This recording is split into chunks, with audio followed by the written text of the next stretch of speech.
যে মাইটের কারণে এই জায়গায় চুলকাইতে যখন ঘা করে ফেলে ওখানে সেকেন্ডারি ব্যাকটেরিয়া ইনফেকশন হলে একটু ভিজা ভিজা ভাব হয়, এই কারণে আপনার ওই টেম্পারেচারটা জ্বরটা আসছে, বুঝছেন? তো এটার জন্য আমরা যেটা করব, ওকে ওই একটা ওষুধ দিব, ওই ওষুধটা দিয়ে দিবেন ইয়ার মধ্যে। আর যদি সম্ভব হয় মুখের ওষুধ কি খাওয়াইতে পারবেন?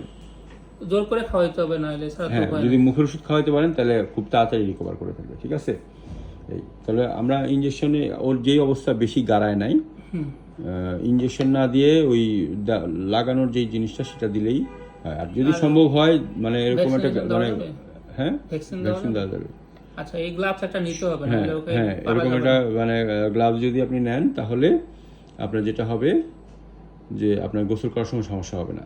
গোসলটা রেগুলার দিলে তখন এগুলো হবে না, বুঝছেন?